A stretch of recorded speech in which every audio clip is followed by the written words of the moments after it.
Hello, and welcome back to Calm in the Chaos. Sometimes the hardest part of parenting isn't the big things, it's the tiny things. The socks, the shoes, the wrong spoon, the wrong plate, the wrong order to get dressed. These tiny moments can end up taking more energy than the really important ones. And that is what I'd like to talk about today. There was a time when I thought good parenting meant being consistent all the time. If I'd said no, I had to stick to it. If I'd made a rule, I had to enforce it. Otherwise, wasn't I just giving in? But over time I realised something. Not every battle is worth fighting, especially when you're parenting a neurodivergent child. It doesn't mean having no boundaries, and it doesn't mean saying yes to everything. But it has made me stop and ask myself one simple question. Does this really matter? Or am I trying to win this battle simply because I'm tired? Sometimes just pausing for a second and asking myself that question changes everything. Because if the answer is no, maybe this is one battle I don't need to fight today. If it's about safety, it matters. Holding hands near a road. Wearing a seatbelt in the car.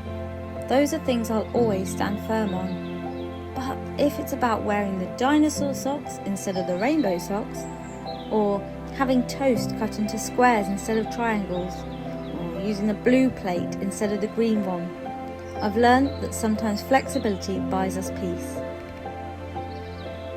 Saving my energy for the things that truly matter often helps everyone have a better day. Something else that helped me was recognising that every demand costs energy. Your child might already have spent hours following instructions at school, listening, waiting, coping with noise, masking how overwhelmed they feel. By the time they get home, even one more request can feel like too much.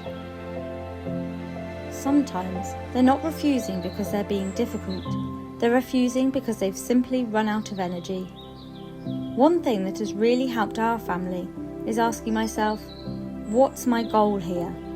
Do I want to win this argument, or do I want a calmer evening? Sometimes they're not the same thing. That doesn't mean lowering expectations, it means choosing the right moment. If something really matters, I can often wait till everyone is calmer. I've found these conversations usually go much better than trying to solve everything in the middle of a meltdown.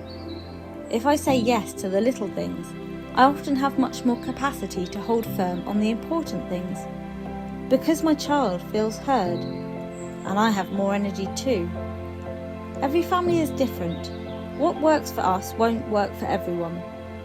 But giving yourself permission to ask, is this worth the battle? Might just change the whole feel of your day. Parenting a neurodivergent child isn't about getting every decision right. It's about making thoughtful choices, learning as you go, and showing yourself the same compassion you show your child.